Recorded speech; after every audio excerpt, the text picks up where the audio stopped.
te damos gracias, Padre, en esta tarde, Señor. Nos presentamos delante de ti, Señor, aún sabiendo que somos débiles, Padre.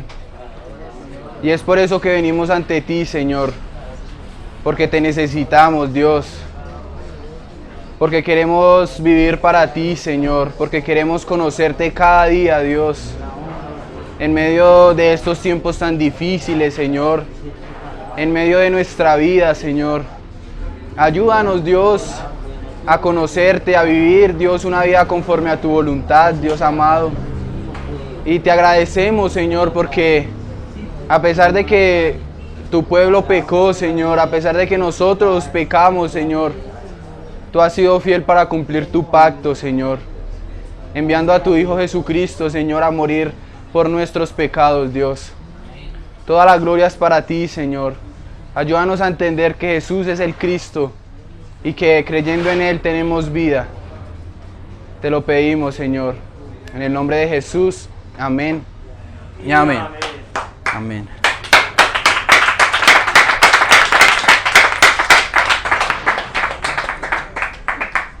Listo, entonces vamos a abrir nuestras Biblias en el Nuevo Testamento, en el Evangelio según San Juan, el cuarto libro del Nuevo Testamento. Antes de Hechos, después de Lucas. Capítulo 20, versículo 30 y 31.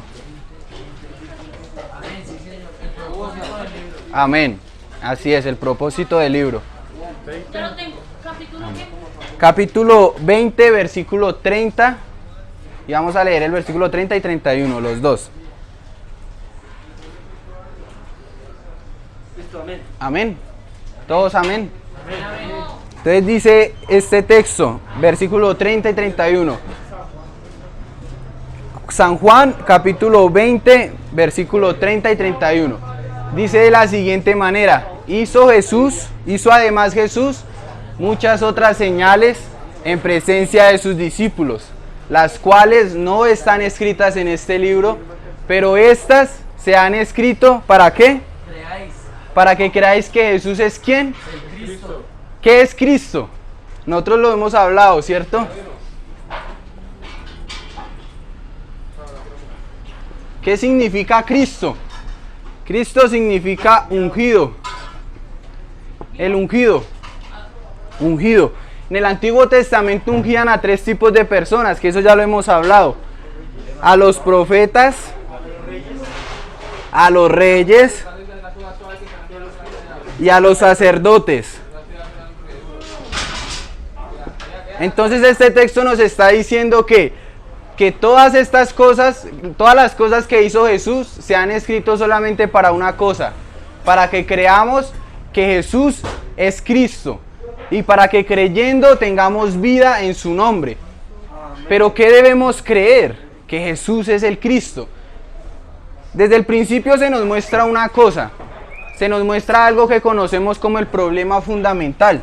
Y yo voy a poner acá las iniciales. Esto significa problema y significa fundamental. ¿Cuál es el problema fundamental del hombre? Cuando el ser humano en Génesis capítulo 2 pecó y capítulo 3 pecó, ocurrieron unas cosas. El hombre quedó separado de Dios, quedó bajo el dominio de Satanás por causa del pecado, ¿cierto? Esto lo conocemos como el problema fundamental, la separación, el pecado y el dominio de Satanás. Y esa es la condición del ser humano hoy. Esa es la condición del ser humano, está separado bajo el dominio absolutamente de Satanás y por causa del pecado. No puede hacer nada bueno. El ser humano así se esfuerce, no puede hacer nada bueno, porque tiene el problema fundamental. Entonces, ahora vamos a ir a Mateo. Hay dos libros antes, Mateo capítulo 16. Mateo capítulo 16.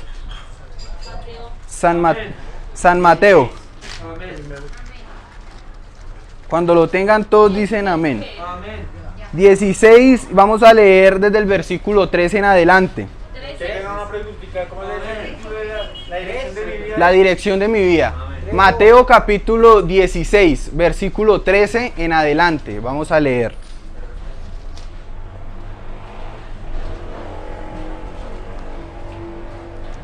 Amén. Amén. Entonces, leemos en el versículo 13. Dice en este Nuevo Testamento, ¿quién es Jesús? ¿Quién es Jesús? Sí. La confesión de Pedro. Hay en otros que dice la confesión de Pedro, pero es lo mismo. No sé qué dice, ¿quién es Jesús? Sí, pues bueno, pues el que dice quién es por lo que en ese momento es la confesión de Pedro. Del punto de vista de Exactamente. Entonces vamos a leer el versículo 13, dice, sí, Mateo 16, 13, dice, viniendo Jesús a la región de Cesarea de Filipo, preguntó a sus discípulos diciendo, ¿quién dicen los hombres que es el Hijo del Hombre? Ellos dijeron, unos, Juan el Bautista. Vamos a escribir por acá, Juan el Bautista. ¿Quién es Juan el Bautista? el primo de Jesús. Pero ¿quién era? O sea, ¿qué era? ¿Un apóstol? No, un profeta, un profeta. Y Juan el Bautista era un profeta y venía hablando acerca de la ley. Él venía diciendo arrepentíos, arrepentíos. Y venía también diciendo arrepiéntase en generación de víboras. Y Juan el Bautista venía hablando acerca de la ley de Moisés, con respecto al bautismo que hemos venido entendiendo acá por mis hermanos que nos han estado explicando un poco de cosas de eso. Pero sigue diciendo, unos Juan el Bautista, otros Elías. Hay otro tipo de personas que creen que Jesús es Elías. ¿Quién era Elías? Ahí dice esperanza. Un profeta mayor. Era otro profeta.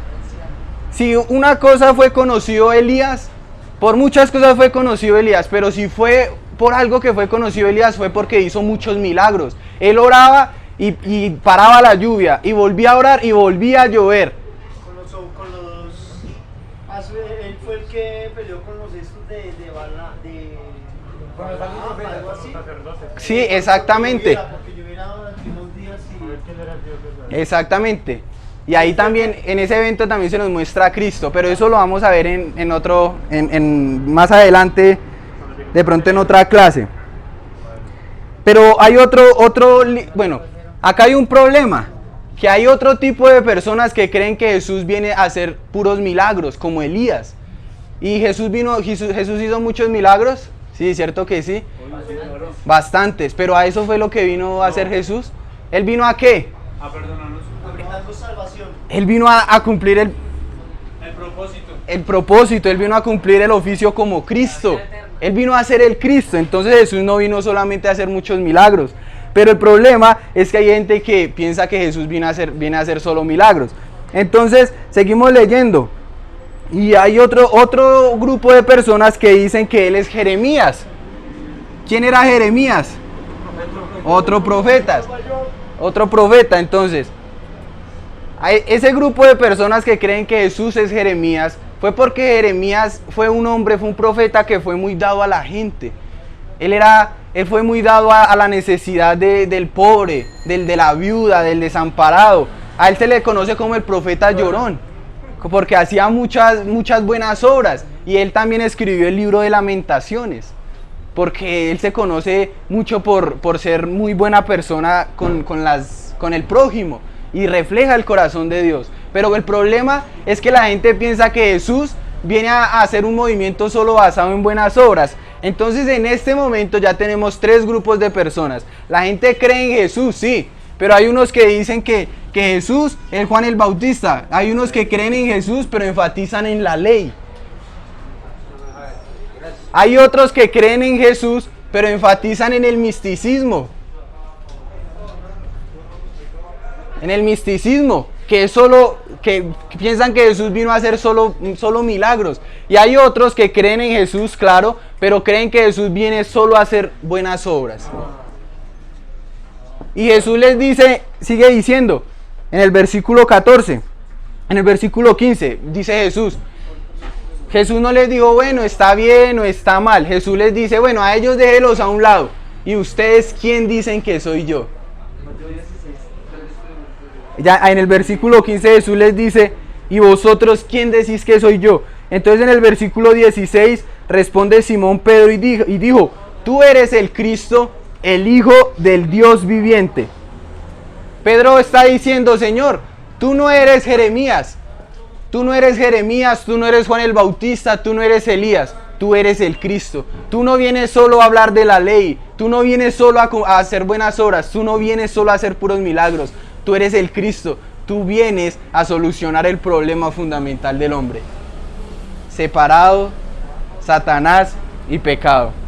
Pero el problema es que la gente está pensando que Jesús viene a hacer solo esto, a cumplir, él cumplió toda la ley a perfección, pero la gente piensa que Él viene solo a condenar a las personas. Y hay otro problema, que la gente piensa que viene a hacer solo milagros, y hay gente que lo sigue solo por los milagros, gente que se basa solo en el misticismo, y hay otra gente que se enfoca solamente en las buenas obras. Y Jesús no viene solo a hacer todo eso. Los judíos de hoy en día piensan que Jesucristo fue un profeta más. Es un profeta más, exactamente. Es como un hospital.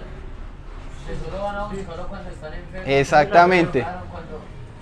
Pero Jesús viene diciendo, yo soy el Cristo, que vengo a solucionar el problema que nadie más puede solucionar. ¿Cuál es el problema que nadie más puede solucionar? Que el ser humano está separado, que el ser humano está bajo el dominio de Satanás y que el ser humano está bajo la condenación del pecado. Y entonces seguimos leyendo. Entonces Jesús le dice, versículo 17, entonces le respondió Jesús, bienaventurado eres Simón, hijo de Jonás, porque no te lo reveló carne ni sangre, sino mi Padre que está en los cielos. Hermanos, a nosotros nos pueden enseñar muchas cosas. La gente nos puede enseñar muchas cosas, pero conocer a Jesús como el Cristo es algo que solamente nos lo puede revelar el Padre. Nadie más nos puede dar eso. La gente puede hablar de muchas cosas. Uno va a una iglesia y le enseñan de muchas cosas, pero conocer a Jesús como el Cristo, como aquel que solucionó el problema del ser humano, solo nos lo puede revelar el Padre. Y yo le pido en esta hora a Dios que nos pueda revelar que Jesús es el Cristo. Y entonces Jesús sigue diciendo en el versículo 18, y yo también te digo que tú eres Pedro, y sobre esta roca edificaré mi iglesia, y las puertas del Hades no prevalecerán contra ella. Y a ti te daré las llaves del cielo, del reino de los cielos, y todo lo que atares en la tierra será atado en los cielos, y todo lo que desatares en la tierra será desatado en los cielos. ¿Quién es la roca? Cristo. Pedro es la roca, Jesús es la roca, ¿cierto? Porque ¿de quién vienen hablando? De Cristo. La pregunta de que, o más bien la respuesta de que Pedro, sobre la confesión, ¿cuál es la roca? La confesión de que Jesús es el Cristo. Esa es la roca, porque el contexto gira alrededor de la pregunta. ¿Y cuál es la pregunta? ¿Quién dicen los hombres que soy yo? Ese es el contexto. Entonces, ¿quién es la roca? ¿Es Pedro? No. La roca es Cristo. La roca es esa confesión de que Jesús es el Cristo. Esa es la roca. Bueno, seguimos leyendo en el versículo 20. Entonces mandó a sus discípulos que a nadie dijese que Él era Jesús el Cristo. Ahora entramos al versículo 21. Desde entonces comenzó Jesús a declarar a sus discípulos que le era necesario. ¿Qué le era necesario? Voy a escribir acá. Necesario. Y ustedes por favor me van dictando. ¿Le era necesario qué? Ir a Jerusalén. Padecer mucho de los ancianos. ¿Padecer de quién? ¿De los ancianos? De los principales sacerdotes. ¿De los sacerdotes? Y de los escribas. Escribas y fariseos. Escribas. Ser muerto y resucitar. Escribas y fariseos. Y lo iban a matar. Lo iban a matar. ¿Y qué iba a pasar luego? Resucitar. ¿Qué era? Necesario. O sea, ¿qué significa necesario? Que sí o sí tocaba hacerlo, porque era necesario, porque Él, ¿quién era? El Cristo. Entonces, hasta ahí vamos bien, ¿cierto? Entonces, ahí ya sabemos que Pedro le dice, Señor, en ninguna manera esto te acontezca. Y Jesús le dice, apártate de mí, Satanás, porque solo pones tu mira en las cosas de los hombres y no en las cosas de Dios. Y entonces Jesús reprende a Pedro. Entonces voy a hacer por acá una línea de tiempo. Por acá está la cruz. Y en un punto de estos, Pedro hace esa confesión de que Jesús es el Cristo. Después de esto, ya faltaba muy poco para que Cristo fuera crucificado, porque Él es ¿quién? El Cristo. Tenía que ser crucificado. Una noche antes de que Jesús fuera a ser crucificado, se celebró algo que se conoce hoy como la Santa Cena, ¿cierto? Entonces Jesús partió el pan y dijo: este es mi cuerpo que por vosotros es partido, y esta copa es mi sangre que por vosotros va a ser derramada. Y Jesús luego va a la cruz, porque Él es ¿quién? El Cristo. Entonces ahora vamos a Lucas capítulo 24. Lucas capítulo 24. Y entonces Jesús, amén. Entonces Jesús les dice: es necesario que yo vaya a la cruz, es necesario que yo padezca, que yo vaya a Jerusalén a padecer mucho, Lucas capítulo 24, a padecer mucho por los ancianos, por los sacerdotes, por los escribas y fariseos, y es necesario que yo muera, pero al tercer día voy a resucitar, porque yo soy el Cristo. Está diciendo nuestro Señor. Y entonces, bueno, Jesús va ya a la cruz, le clavan sus manos, le clavan sus pies, Jesús muere, y entonces al tercer día Jesús resucita. Pero entonces vamos a mirar eso en Lucas capítulo 24, en el primer versículo. Amén. Amén. Dice de la siguiente manera: el primer día de la semana, muy de mañana, vinieron al sepulcro trayendo las especias aromáticas que habían preparado, y algunas otras mujeres con ellas. Y hallaron removida la piedra del sepulcro, y entrando no hallaron el cuerpo del Señor Jesús. Aconteció que, estando ellas perplejas por esto, he aquí, se pararon junto a ellas dos varones con vestiduras resplandecientes, y como tuvieron temor y bajaron el rostro a tierra, le dijeron: ¿por qué buscáis entre los muertos al que vive? No está aquí, sino que ha resucitado. Acordaos de lo que os habló cuando aún estaba en Galilea, diciendo que era necesario que el Hijo del Hombre sea entregado exactamente, y que sea crucificado y resucite al tercer día, porque Él es ¿quién? El Cristo. Entonces ellas se acordaron de sus palabras, y volviendo al sepulcro dieron nuevas de todas estas cosas a los 11 y a todos los demás. ¿Cuál era el mensaje que se estaba predicando en ese momento? Jesús ha resucitado. Jesús ha resucitado. Ese era el mensaje que se estaba predicando en ese momento. Entonces en el versículo 10, eran María Magdalena y Juana y María madre de Jacobo y las demás con ellas, quienes dijeron estas cosas a los apóstoles. Mas a ellos les parecía locura las palabras de ella, y no las creían. Pero levantándose Pedro corrió al sepulcro, y cuando miró dentro, vio los lienzos solos, y se fue a casa maravillándose de lo que había sucedido. ¿Dónde tenían que esperar los discípulos a Jesús después de que fuera muerto? En Jerusalén. En Jerusalén tenían que esperarlo. Jesús tenía que morir en Jerusalén, allí tenían que esperarlo. Entonces yo les pregunto: ¿cómo se graduaron los discípulos? Ellos durmieron con Jesús, ellos vivieron con Jesús, comieron con Jesús, tenían que esperarlo en Jerusalén.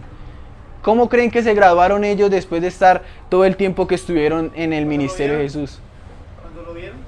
Sí. Esa fue la forma en que se grabaron, sí, pero hubo un momento en el cual Ellos dudaron. el Espíritu Santo, o cuando descendió el Espíritu Santo fue. Por eso, Exactamente. Por eso es que sale Santo Tomás, ¿verdad? Hasta no verlo creer. Exactamente, también. Pero digamos, antes de todo eso, los discípulos se graduaron abandonando a Jesús. Lo abandonaron, porque en ese momento ellos fueron esparcidos. Después de que Jesús muere, fueron esparcidos. Entonces sigamos leyendo. En el versículo 13, y aquí dos de ellos iban el mismo día a una aldea llamada Emaús. Dos de ellos, ¿quiénes? Dos de los discípulos. Iban a una aldea llamada Emaús, que estaba a 60 estadios de Jerusalén. 60 estadios, aquí no lo dice, pero 60 estadios son 11 kilómetros. Más o menos como de aquí al 20 de julio, más o menos. E iban hablando entre sí de todas aquellas cosas que habían acontecido. O sea, iban teniendo una buena charla los dos. En el versículo 15, Sucedió que mientras hablaban y discutían entre sí, Jesús mismo se acercó y caminaba con ellos. Y en el versículo 16, mas los ojos de ellos estaban velados para que no le conociesen. Yo les pregunto, ¿Jesús por qué iba a hablar con él? ¿Por qué él los estaba acompañando? Jesús tenía muchas más cosas que hacer. Porque él quería saber qué es lo que decían, o lo que pensaban, tal vez. Exactamente, pero también porque Jesús, él dijo, yo no los escogí, ustedes no me escogieron a mí, sino que yo los escogí a vosotros. Jesús va detrás de sus discípulos también, porque Jesús es quien los escogió. Entonces Jesús no iba a dejarlos. Ellos, esos discípulos, ¿qué tenían que hacer en Emaús? ¿Por qué iban a Emaús? Si ellos tenían que estar en Jerusalén. Nada tenían que estar haciendo en Emaús. O sea que ellos estaban en una dirección equivocada. Ellos iban en una dirección equivocada. Iban caminando 11 kilómetros. ¿Sabe? Es muy feo cuando uno va caminando sin saber a dónde va. Eso sí es re feo. Uno caminar y caminar y sin saber a dónde va. Bacano cuando uno va caminando y uno sabe el destino. Pero sin embargo uno se cansa. Y ellos estaban huyendo de algo. Vamos a mirar de qué estaban huyendo ellos. En el versículo 16 dice, mas los ojos de ellos estaban velados para que no le conociesen. Versículo 17, y les dijo, ¿qué pláticas son estas que tenéis entre vosotros mientras camináis? ¿Y por qué estáis tristes? ¿Cómo estaban los discípulos? Tristes. ¿Pero por qué? ¿Por qué estaban tristes? Ellos estaban huyendo de la tristeza. Es que no es tanto Emaús. Es cualquier lugar es bueno. Cualquier lugar era bueno para ellos escapar de la tristeza. ¿Y tristeza por qué? Sigamos leyendo. Respondiendo uno de ellos, que se llamaba Cleofas, le dijo, ¿eres tú el único forastero que en Jerusalén que no ha sabido las cosas que en ella han acontecido en estos días? ¿Será que Jesús no sabía? Claro que él sabía, él era el personaje. Sí, versículo 19. Entonces él les dijo, ¿qué cosas? Jesús aún así les pregunta, ¿qué cosas? ¿Por qué están tristes? ¿Qué cosas pasaron en Jerusalén? Si era necesario que yo padeciera, era necesario que yo muriera. Y entonces ellos le dijeron, de Jesús Nazareno, que fue varón profeta. ¿Cómo conocían ellos a Jesús? Como un varón profeta, como un buen predicador, pero no lo conocían como el Cristo. Ese es el problema de la gente, que conoce a Jesús como un varón profeta. Y sigue diciendo, poderoso en obras, sí, Jesús hizo muchos milagros.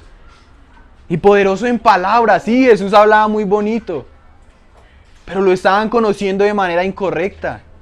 Así como aquellas personas que creen que Jesús es Juan el Bautista, o que Jesús es Elías, o que Jesús es Jeremías. Jesús lo estaban con ellos, esos discípulos que comieron con Jesús, que durmieron con Jesús, que vivieron mucho tiempo con Jesús, no lo conocían. Creían que él era un varón profeta, pero hasta ahí. Y dice, poderoso en obra y en palabra delante de Dios y de todo el pueblo. ¿Y cómo le entregaron los principales sacerdotes y nuestros gobernantes a sentencia de muerte y le crucificaron? Pero ellos dicen, pero nosotros esperábamos que él era el que había de redimir a Israel. Y ahora, además de todo esto, hoy es ya el tercer día que esto ha acontecido. Aunque también nos han asombrado unas mujeres de entre nosotros, las que antes del día fueron al sepulcro. Y como no hallaron su cuerpo, vinieron diciendo que también habían visto visión de ángeles, quienes dijeron que él vive. Y fueron algunos de los nuestros al sepulcro y hallaron así como las mujeres habían dicho, pero a él no le vieron. Entonces él les dijo algo que a mí me sorprende. Él les dijo, oh insensatos y tardos de corazón, para creer todos los que los profetas han dicho. Jesús les está diciendo, ustedes son unos tardos, insensatos de corazón, porque yo ya les había predicado eso, y además ustedes tienen el Antiguo Testamento, ustedes tienen la ley, insensatos porque ellos también hablan de mí. ¿Se acuerda el texto que leímos al principio en Juan 20, 30 y 31 que dice que hizo además Jesús muchas otras señales en presencia de sus discípulos, las cuales no están escritas en este libro, pero las que se han escrito, la Biblia entera, se han escrito solamente para una cosa, para que creamos que Jesús es el Cristo. A veces uno tiene un problema y uno va donde un pastor y uno le pregunta al pastor, pastor, ¿qué hago para cuál es la solución para este problema? Y el pastor a uno le dice, mire la palabra, lea la palabra, que en la palabra está la respuesta. Pero entonces uno se va a acercar a la palabra y uno dice, pero no está la solución a mis problemas. Yo necesito plata y la Biblia me dice que pues no me puede dar, la Biblia no me puede dar plata. Pero ¿sabe cuál es la solución a ese problema que cada uno de nosotros tenemos? Cristo, porque la Biblia solo nos habla de una persona, de Cristo. Es que en la Biblia el que importa no es Abraham, en la Biblia el que importa no es Moisés, no es Noé, no es Isaías, no es Jeremías, no es Elías, no es Juan el Bautista, no es el apóstol Pablo, no es Pedro. Ellos no son los que importan en la Biblia, Dios los usó, sí, pero ellos solo hablaron de una persona, de Cristo. ¿Por qué? Porque Jesús es el Cristo. Entonces sigamos leyendo. Entonces Jesús les dice, insensatos y tardos de corazón para creer todo lo que los profetas han dicho. Entonces Jesús les dice, no era necesario que el Cristo padeciera estas cosas y que entrara en su gloria. Jesús les está diciendo, no era necesario que yo fuera a Jerusalén, padeciera mucho por los ancianos, por los sacerdotes, por los escribas y fariseos, y era necesario que yo muriera en la cruz, que a mí me clavaran mis manos, pero al tercer día iba a resucitar, porque yo era ¿quién? El Cristo. Era necesario que el Cristo padeciera. Y sigue diciendo, y comenzando desde Moisés y siguiendo por todos los profetas, les declaraba en todas las escrituras lo que él decía. Entonces, la Biblia se divide en dos testamentos, ¿cierto? En el Antiguo Testamento y en el Nuevo Testamento, ¿cierto? Jesús, después en el camino, imagínense, ¿cuánto se demora uno caminando 11 kilómetros? Más o menos. Póngale, depende del paso. Yo más o menos camino rápido, pues, por ahí unas 3, 4 horas, ¿sí? Vale, 4 horas. Jesús en 4 horas les declara desde Moisés y todos los profetas. ¿Se han estudiado los profetas?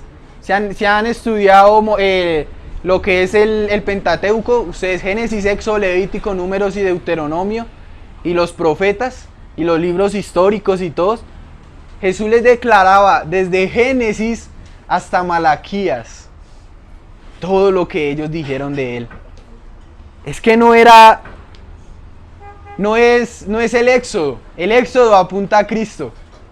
No es la vara de Aarón. La vara de Aarón apunta a Cristo. Las ciudades de refugio apuntan a Cristo. El Shabbat apunta a Cristo. La serpiente de bronce, cuando Moisés la levantó, esa serpiente de bronce apunta a Cristo. El arca de Noé apunta a Cristo. Todo apunta a Cristo. Y eso se los dijo Cristo en esas 4 horas. Es que hay una cajita, un cofre que le dicen el arca. El arca del pacto apunta a Cristo. El tabernáculo apunta a Cristo. Las tablas de la ley apuntan a Cristo. Entonces cuando ustedes abran el Antiguo Testamento y ustedes lean el Antiguo Testamento, ¿ustedes con quién se van a encontrar? Con Cristo. Ustedes tienen que leer la Biblia con esa perspectiva de encontrar a Cristo. Es que los que importan no son... Mucha gente habla de Abraham, el padre de la fe, sí. Pero el padre de la fe habló de Cristo. ¿Ese tabernáculo aún existe? O sea, físicamente no existe. Bueno, pues dice que es que el tabernáculo resulta siendo Cristo. Porque dice que el tabernáculo de Dios... No, el que movían... él en esos momentos se está refiriendo al tabernáculo que llevaba el pueblo de Israel. Ah, no, ese ya no existe. Porque es que ese fue reemplazado por el templo. Y ya, bueno, es que eso es un misterio realmente. ¿Qué pasó con él? Ya el arca, lo que él dijo, el arca del pacto, eso ya es un misterio. Que los hermanos aquí también nos han estado enseñando mucho sobre eso. Entonces, bueno, pero sigamos leyendo. ¿Dónde es que vamos? Bueno, versículo 27. Y comenzando desde Moisés y siguiendo por todos los profetas, les declaraban todas las escrituras lo que él decía. Bueno, Jesús les dio una clase mejor dicho, espectacular del Antiguo Testamento. Y versículo 28. Llegaron a la aldea donde iban y él hizo como que iba más lejos, mas ellos le obligaron a quedarse diciendo, quédate con nosotros porque se hace tarde y el día ya ha declinado. Entró pues a quedarse con ellos y aconteció que estando sentados con ellos a la mesa, tomó el pan y lo bendijo, lo partió y les dio. ¿Se acuerdan Jesús qué hizo antes de que él fuera crucificado? La Santa Cena. La última cena.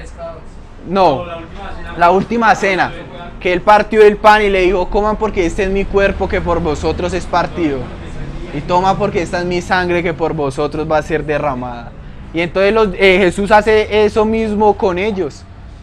Con los discípulos que iban camino a Emaús. Les partió el pan y los bendijo y les dio. Entonces, ¿qué pasó? Entonces, versículo 31. Entonces les fueron abiertos los ojos y le reconocieron. Le reconocieron a Jesús, mas él se desapareció de su vista. Versículo 32, y se decían el uno al otro, ¿no ardía nuestro corazón? ¿No ardía nuestro corazón en nosotros mientras nos hablaban el camino y cuando nos abría las escrituras? ¿Saben qué es lo más tremendo? Que ellos iban en una dirección completamente equivocada. Estaban a 11 kilómetros de Jerusalén, camino a una aldea desconocida, Emaús. Y Jesús en su misericordia va y se les acerca y camina con ellos. Y va y les enseña y les muestra y les dice, insensatos, ¿Jesús les dio 10 pasos para discípulos caídos? ¿O Jesús les habló humanismo? ¿O Jesús les habló la importancia del ser humano como hoy en muchas iglesias se predica? ¿Que el ser humano es más importante que Dios? Jesús no les habló de eso. ¿Jesús qué les dijo? Les predicó el evangelio. Jesús les dijo, es necesario que yo padezca porque yo soy ¿quién? El Cristo. Y entonces Jesús va a Emaús junto con ellos y parte el pan. Y apenas Jesús les empezó a declarar tantas cosas de lo que el Antiguo Testamento decían de Jesús, fueron abiertos sus ojos, fue abierto su entendimiento. ¿Sabe cuál es el problema hoy en día en muchas iglesias? Y a mí me da tristeza porque yo también estaba así en un tiempo. Para nosotros los que durante toda nuestra vida solo hicimos cosas malas y solo fallamos en todo y teníamos errores en tantas cosas, en todo lo que hacíamos, que lo único que hacíamos era fracasar. Cuando entendemos que Jesús es el Cristo, es lo mejor que nos ha pasado. Hay gente que de pronto no quiere escuchar de Cristo, se creen autosuficientes, pero para mí, que he hecho todo mal, para mí Cristo es la respuesta. Para mí Cristo es la respuesta. Y me da tristeza que hoy en muchas iglesias, hasta los mismos pastores, están sufriendo en silencio. ¿Sabe? La gente afuera, la gente que no conoce a Cristo, la gente que nunca ha escuchado de Cristo, es normal que sufran. Porque ellos no tienen respuesta. Ellos no tienen la respuesta que es Cristo. Pero es más triste cuando nosotros, que hemos escuchado de Cristo, que decimos que somos cristianos, que decimos que conocemos al Dios Todopoderoso, estemos sufriendo. Y eso era lo que le pasaba a los discípulos camino a Emaús. Ellos habían convivido con Jesús, pero se encontraban tristes. Se encontraban tristes. ¿Por qué? Porque a pesar de que escucharon muchas cosas, a pesar de que crecieron en el judaísmo, a pesar de que fueron criados con la ley, a pesar de que sabían muchas cosas, a pesar de que conocían mucho, la palabra no conectaba con sus vidas.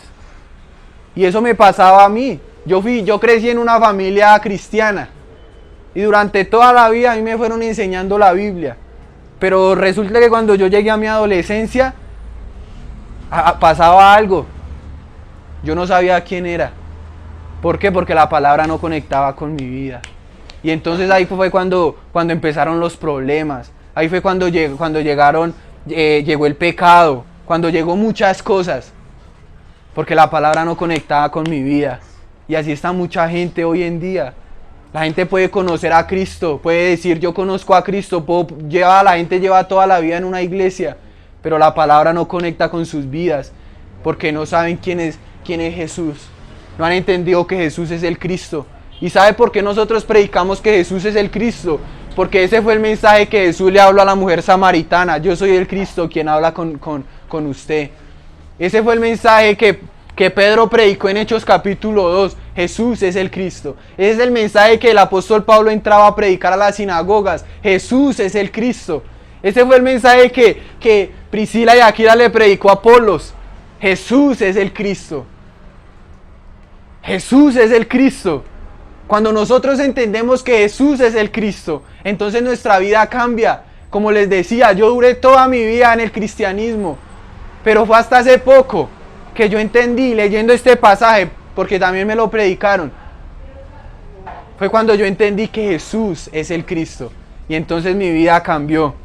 Entonces ya mi vida no era una religiosidad. Entonces mi vida no era de que yo simplemente iba a una iglesia y predicaba, o de pronto iba a una iglesia y levantaba mis manos y cantaba, pero mi vida seguía igual, vacía, porque no sabía que Jesús era el Cristo. Pero cuando yo entendí esto, entonces ahora pude entender que a pesar de que el mundo esté patas arriba, pude entender que a pesar de que el mundo esté completamente volteado, de que tenga problemas, de que el mundo esté, mejor dicho, dándome la espalda, de que tenga problemas económicos, tenga problemas en mi salud, tenga todos los problemas que yo pueda tener, yo solo entiendo una cosa: Señor, ese problema no es mi Cristo, tú eres mi Cristo. A pesar de tantas cosas que puedan pasar, Jesús es mi Cristo. Es que es eso, hermanos, es eso. La gente hoy en el cristianismo sufre porque no tiene la respuesta. Y a mí me sorprende que jóvenes que se dicen que son cristianos y que tienen hijos, que tienen papás pastores y todo, y aún así se suicidan. O ustedes mismos se han puesto a pensar y se han puesto ustedes a analizar su vida, y a mí me han hablado de Cristo mucho tiempo, pero mi vida sigue igual. Sigo triste. Sigo con depresión, sigo con problemas. ¿Sabe por qué? Porque no hemos entendido que Cristo es suficiente. Cuando Pedro estaba diciendo, Señor, tú eres el Cristo, el Hijo del Dios viviente, Jesús estaba diciendo, Señor, tú no vienes solo a hacer milagros, tú no vienes solo a hablar de la ley, tú no vienes solamente a hacer buenas obras, tú vienes a solucionar el problema para el ser humano, tú vienes a solucionar el problema fundamental para siempre, tú vienes a acercarme a Dios porque estaba separado, tú eres el Cristo porque tú vienes a aplastar la cabeza de Satanás, y tú eres el Cristo porque vienes a derramar toda tu sangre como verdadero sacerdote para perdonar mis pecados, porque Jesús es el Cristo. Ese es el mensaje que predicamos, Jesús es el Cristo, porque es el mensaje más importante. Es el mensaje más importante, conocer a Jesús como el Cristo. Es que si ustedes tienen problemas, simplemente pongan su confianza en Cristo. Es eso, poner la confianza en Cristo. Que a pesar de que pasen muchas cosas, Señor, tú eres mi Cristo. Señor, tú eres el Cristo. Tú eres suficiente para mí. Tú solucionaste el problema fundamental para siempre.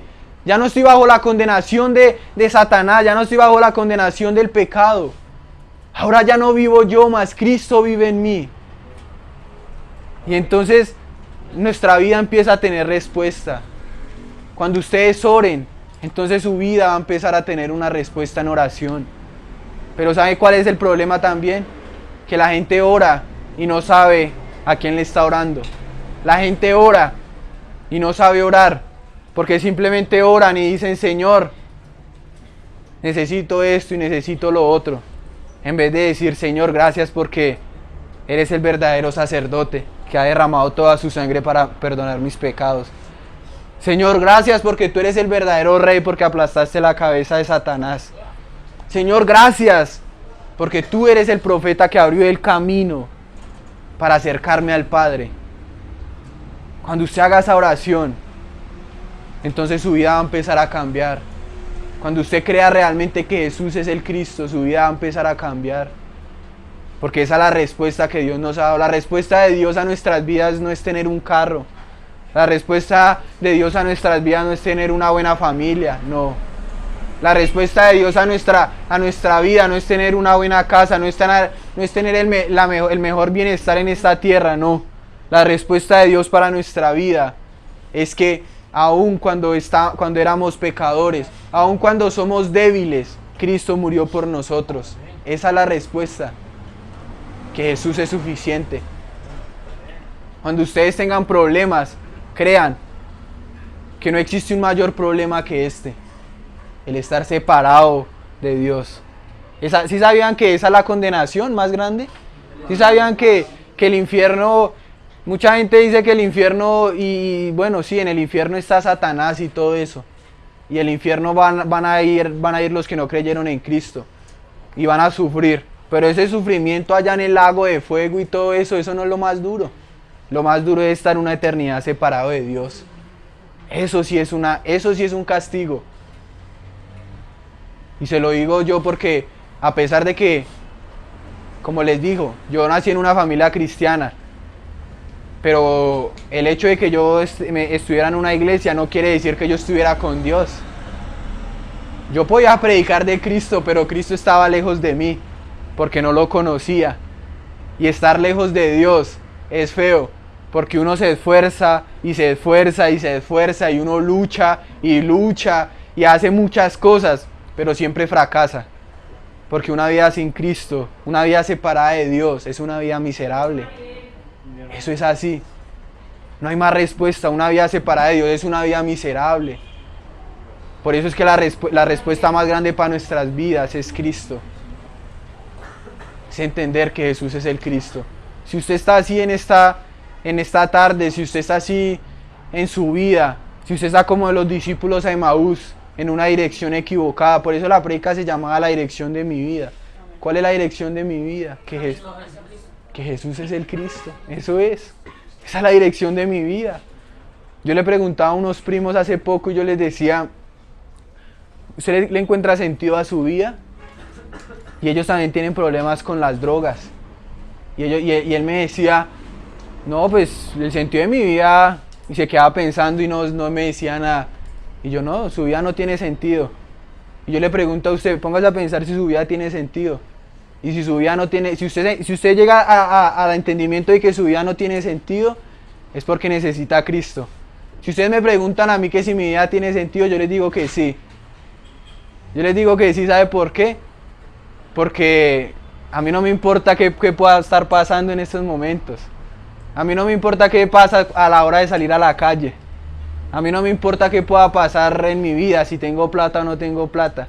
Si estoy enfermo o no estoy enfermo, si mi familia está enferma o no. A mí no me importa eso, porque yo sé que Dios tiene el control de mi vida y que Él es mi Cristo. Ese es el sentido de mi vida, que si yo muero, me encuentro con Cristo. Y eso es lo mejor que me podría pasar, encontrarme con mi Señor. Pero la gente anda por la calle perdida, porque no sabe para dónde va, sin dirección, no sabe para dónde va, andan perdidos, sin dirección. Y eso es feo, porque andar sin dirección, caminando, uno se cansa. Y yo me encuentro a muchos amigos por ahí que se criaron conmigo perdidos, sin dirección, trabados, sin dirección, porque no tienen una respuesta en su vida. Y yo le doy gracias a Dios porque Dios ha tenido misericordia de nosotros. ¿Sabe por qué? Porque no todos han tenido el privilegio que nosotros tenemos de escuchar que Jesús es Cristo, que Cristo es suficiente. Cuando yo estoy declarando que Jesús es el Cristo, estoy diciendo, Jesús, tú solucionaste el problema del ser humano para siempre. Es este problema, es ese problema. Soluciónalo usted si puede. No puede. No va a poder nunca. Así usted reprenda al diablo. Usted puede durar toda la noche reprendiendo al diablo y no va a poder solucionar esto. Solo lo hace Cristo. Y es cuando usted crea en Él. Amén. Entonces, pongámonos sobre nuestros pies.